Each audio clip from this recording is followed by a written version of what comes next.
Good day everyone, my name is Johan Bimigreño from Bachelor of Secondary Education, major in English 2A, and I'm going to continue my report or our report in integrating ecological literacy in the curriculum.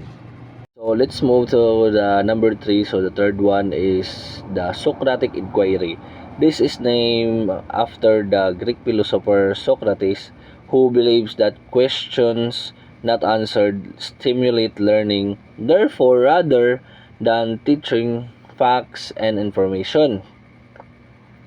Teachers encourage students to ask questions about their assumptions, values, and preconceptions. Therefore, the roles of the teacher shifts from direct instruction to facilitating discussion.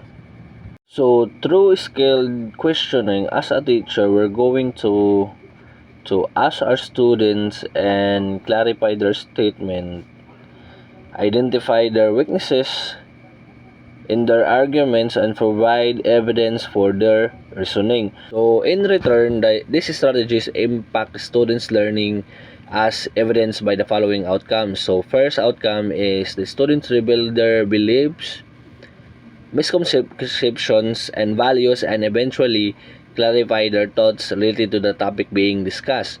And the second one is the students become more adept in critical thinking.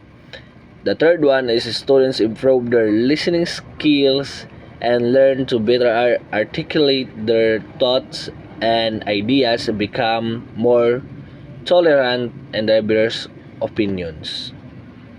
The next one is the experiential learning. So when we say experiential learning, it promotes students involved in the real world and define teacher as a facilitator of learning. The process of learning leads to behavior outcomes. It based on the premise that learning is an active and continuous process with experience and its foundation environmental literacy. When we say experiential learning is an engaged learning process whereby students learn by doing and by reflecting on the experiences. So in other words, this is learning by doing. So when students participate in experiential learning, they frequently follow the learning cycle. So the learning cycle is the thinking, acting, experiencing, and reflecting. So the last one is interdisciplinary learning.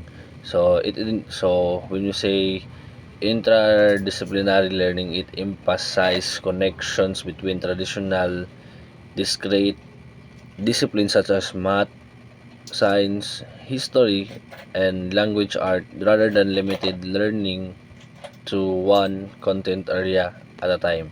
What is the purpose of interdisciplinary learning? So the purpose of interdisciplinary learning is to enable the teachers and learners to make connection across learning through exploring clear and relevant link across the curriculum. So it support the use of application of what has been taught and learned in a new different way.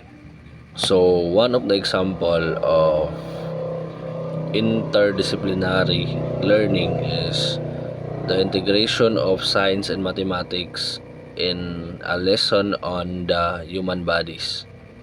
So that is all my report for integrating ecological literacy in the curriculum.